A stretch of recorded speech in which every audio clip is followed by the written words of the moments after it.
আমার এই জবা গাছটাকে দেখো, ডালপালা আছে কিন্তু পাতার কোনো দেখা নেই। দেখলেই মনে হয় গাছটা অসুস্থ হয়ে পড়েছে। আমিও ফেব্রুয়ারি মাসের জন্য অপেক্ষা করছিলাম। আসলে ফেব্রুয়ারি মাস জবা গাছের প্রুনিং, রিপোর্টিং সব কিছু করার একটা আদর্শ সময়। তাই হাতে একটু সময় নিয়ে বসে পড়লাম গাছটার রিপোর্টিং করার জন্য।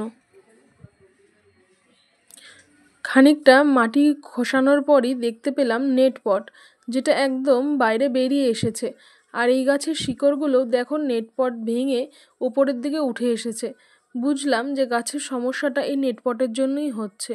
এবারে এই নেট পটটা কাটতে হবে, সেই জন্য টব থেকে পুরো গাছটাকে তুলে ফেলেছি। এবারে গাছটাকে একটু কাট করে দেখা গেল গাছটা পুরোপুরি রুট বাউন্ড হয়ে গেছিল। তাই পুরো চারপাশ থেকেই শিকড়গুলো এভাবে আটকে রয়েছে।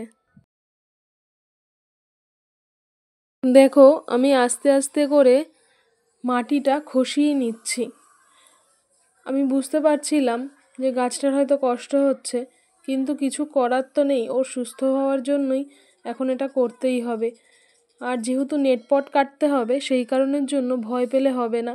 হালকা হাতে চাপ দিয়ে দিয়ে শিকড়ের পুরো মাটিটা ছাড়িয়ে ফেলতে হবে, কারণ নেট পটটাও পুরো মাটিতে ভর্তি হয়ে রয়েছে।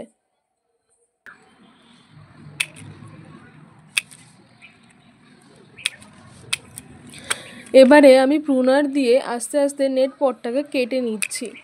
এমনভাবে কাটছি যাতে করে শিকড়টা না কাটে। তো দেখো এক পাশ থেকে কাটার পরও যেহেতু গাছটা অনেকটাই বড় হয়ে গেছিলো আর শিকড়গুলোও ছড়িয়ে পড়েছিল, তাই ঘুরিয়ে আমাকে দুবারে কাটতে হলো। এবারে দেখো গাছটা একদম পরিষ্কার হয়ে গেছে।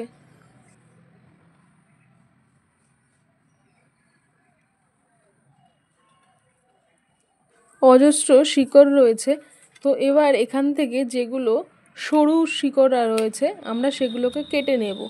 আমরা কিন্তু বড় শিকড়গুলোকে কাটবো না।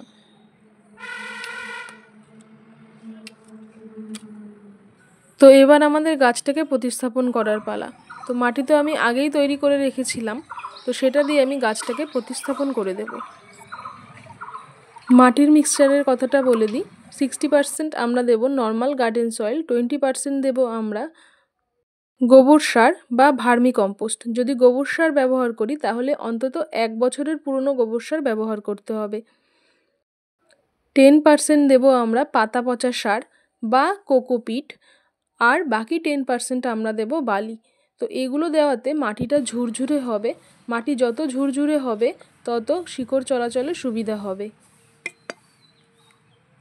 দেখো এটা আমার আরেকটা জবা গাছ। এই গাছটার বয়স 1 বছর। তো এই গাছটাও রিপোর্টিং করছি। প্রথমে ভেবেছিলাম যে অর্ধেক মাটি সরিয়ে নতুন মাটি বোঝাই করে দেব, পুরো টবটা বদলাবো না। কিন্তু এই গাছটাও আমার আগের মতনই পুনে ভ্যারাইটির জবা যেহেতু, তাই এরও নেটপট রয়েছে। তাই এরও নেটপটটা বাদ দিয়ে তারপরে গাছটাকে বসাই। তাহলে পরে আগের গাছটার মতো এই গাছটার আর সমস্যা হবে না। দেখো এই গাছটারও নেটপটটা ছাড়িয়ে নিলাম।